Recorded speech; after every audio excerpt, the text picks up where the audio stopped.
हमने घोषणा पत्र भी कर दी हूँ। जिस तरह ये मलताई बाबा की नगरी है, सबसे पहले उनका सुंदरीकरण करूँगी। जैसे ख्वाजा मोइनुद्दीन चिश्ती अजमेरी, कलियर शरीफ, बहराइच, देवास शरीफ, मखदूम मदन, जिस तरह वो लोग जलाली है, दुनिया जाती है, इस तरह इनके मज़ार को सुंदरीकरण करूँगी। और सबसे पहले बाद में उसी टाइम मैं बुनकरों की बिजली का समस्या हल करूँगी। जो उन लोग का जीविका है, जो साड़ी लुंगी सुनते हैं, गमछा-वमछा, जो इनको आबादी से पूरे विश्व जानता है। और बुनकरों के बच्चों को विद्यालय खुलवाऊँगी। जो जो ये देख रहे हैं मदरसे में क्या-क्या शिकायतें, तो मैं नहीं चाहती कि इस तरह की बात आए। उन लोग को अलग से साफ-सुथरी स्कूल दिया जाए। और तमसा नदी का सुंदरीकरण कराएँगे। जानते हैं कि तमसा नदी से ही ये मऊनाथ भंजन बसा हुआ है चारों तरफ।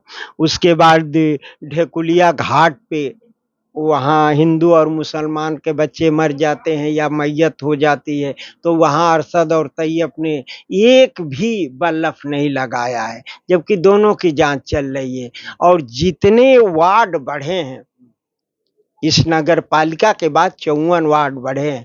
आप देखिएगा, मैं घोषणा पत्र की हूँ, आपका चैनल का मैं धन्यवाद देती हूँ कि मैं कार्यकाल पा जाऊँगी।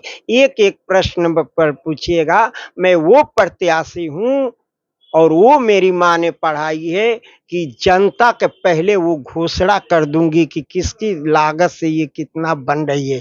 वीआईपी सड़कें रहेगी, नालियाँ एकदम साफ-सुथरा रहेगा।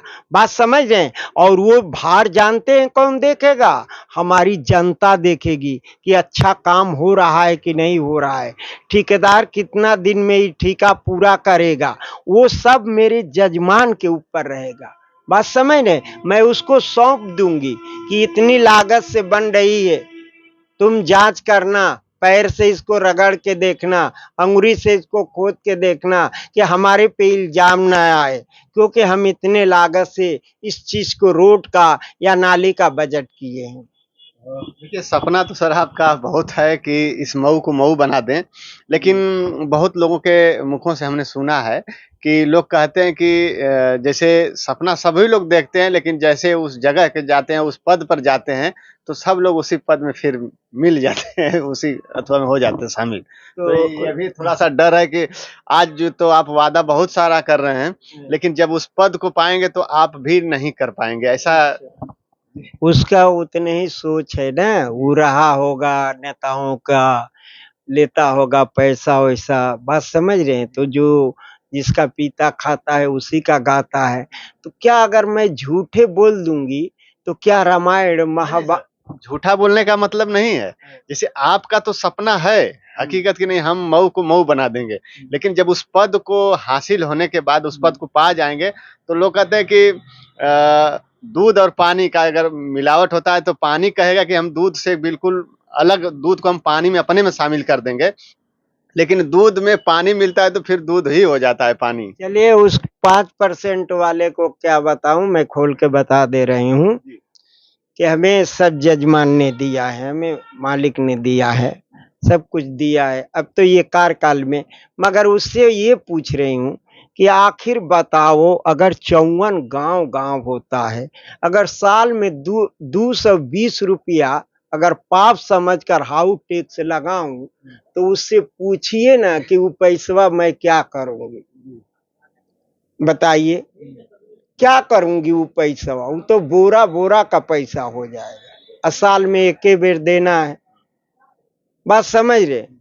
और जो ये ठेका देते हैं एमपी, एमएलए हो या चेयरमैन हो, उसको 20% माँगते हैं कि का परसेंट, बात समझ रहे हैं? तो हम नहीं भी माँगेंगे ईमानदारी से, तो वो ज़रूर लिया कर दे देगा। बाकी वो जनता मेरे विचार को जानती है। हम किसी का जल्दी चाय-पान तक नहीं पीते हैं।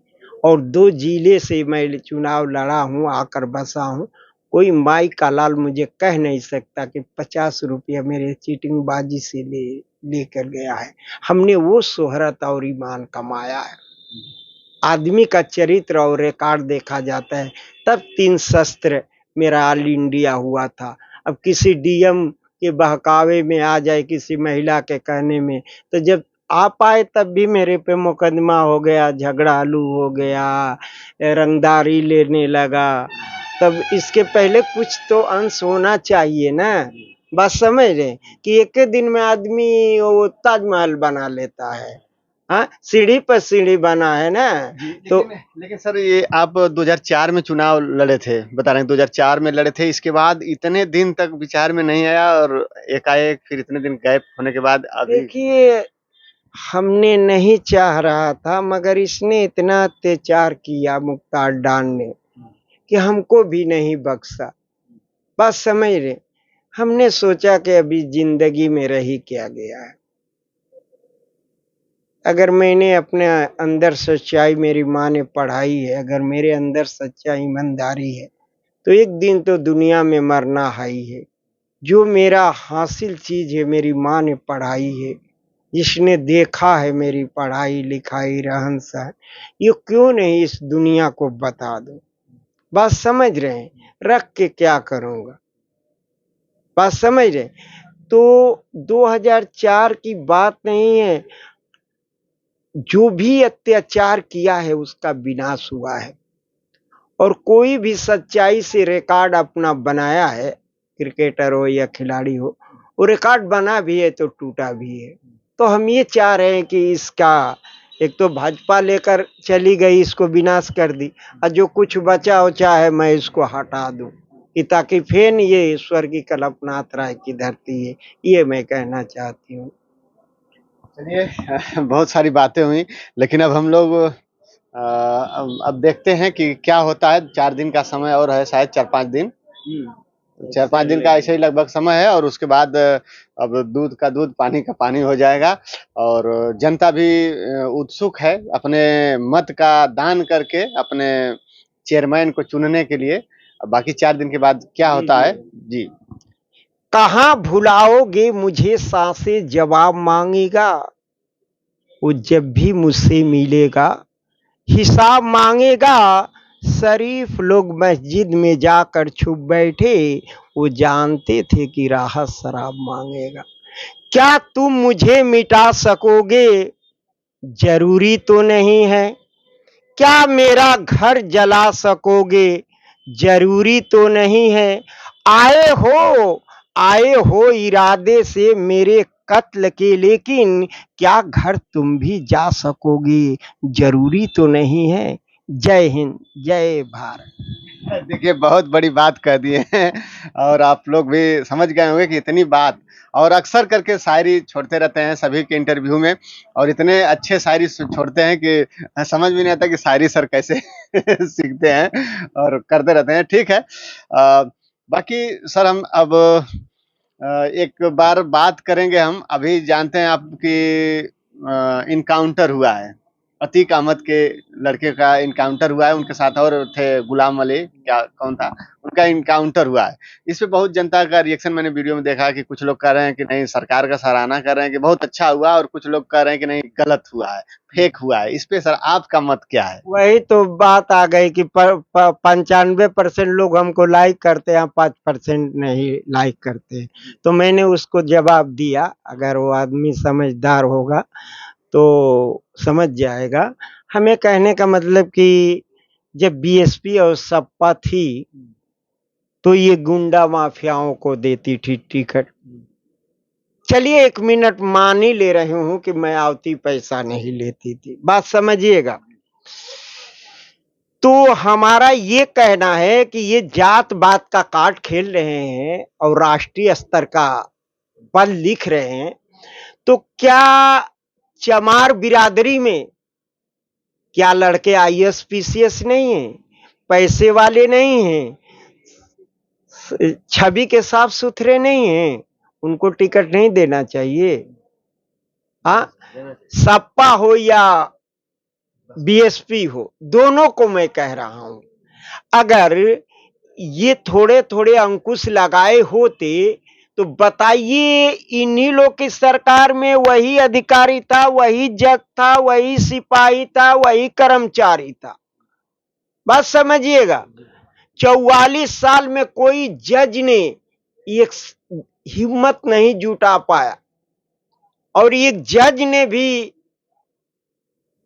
44 बरस में, हाई कोर्ट के जज ने हिम्मत जुटाया तो उनका आजीवन कारावास किया। देखिए, तो प्रक्रिया होती है, मगर मैं ही कह रही हूं कि जब जनता हिंदुस्तान की ये कह रही है कि सर इसको फांसी हो जाए, तब भी हो जाना चाहिए। उसकी मां कह रही है, उसकी बहू कह रही है, बात समझ रहे? तो समाज में रहना है ना बाबू, तो सोच समझ के चलना पड़ता है। वैसे ही उसके भी बेटे का हुआ होगा, बात समझ रहे? तो ये किसी का हाय होता है, बात समझ रहे? किसी का हाय नहीं लेना चाहिए। आज आप हमको मारे हैं गरीब जान के, बात समझ रहे? कल आपको भी मालिक मारेगा, कोई ना कोई माई का लाल वीर पैदा करेगी, बात समझ रहे? वो मुख्तार डान हो या अतीक डान हो, अगर सरकार ने तो अच्छी काम कर ही रही है, क्यों कहें? ये थोड़े है कि मैं उससे टिकट मांग रही हूँ, मगर बाबू जो जैसा रहता है उसको दुनिया कहती है। हमें ना भाजपा से लेना है, ना सपा से लेना है, ना बसपा से लेना है, ना कांग्रेस से लेना है। ये मेरे जजमान है, जिस तरह कहे हैं उसी तरह मैं करूंगी, बात समझ रहे हैं? जिस तरह 5 नाचने वाले, अरे जब मैं संविधान से आती हूँ और जब हम प्रधानमंत्री से लड़ी हूँ, तो ये तो मेरे घर का चुनाव है, पहले इसको देख लेने दो ना। हम तो ऐलान कर दी हूँ कि जो जिसको लड़ना हो लड़े। अब क्यों आपको डेट बताऊं कि कल आप चैनल वाले हैं हिंदुस्तान का चौथा स्तंभ, कल घेरने लगेंगे कि आपने तो यहाँ से, तो वह उसी कटघरे में मैं भी आ जाऊंगी, जिस तरह ओम प्रकाश राजभर है और स्वामी प्रसाद मौर्य है। ये तो दल बदलू हैं, जिधर पलड़ा भारी देंगे आप ही के पत्तल में खाएंगे, आप ही के छेद करेंगे। मैंने 1947 के बाद ओम प्रकाश राजभर और स्वामी प्रसाद ऐसा अशब्द बोलने वाला नेता नहीं देखी। और इसी शब्दों के साथ अपनी वाणी पे विराम देती हूँ। जय हिंद, जय भारत। चलिए दोस्तों, हम भी अब इसी के साथ वीडियो को एंड करते हैं, बहुत काफ़ी समय हो गया, और फिर कभी दोबारा हम आएंगे। आप लोग का कमेंट होगा, जो भी होगा आप सवाल बेधड़क पूछ सकते हैं, मैं आके फिर इनसे आपसे आपके सवालों का जवाब लेना चाहूँगा। तो दोस्तों बस इस वीडियो में इतना ही, फिर मिलते हैं अगली वीडियो में, तब तक के लिए धन्यवाद। जय हिंद, जय भारत।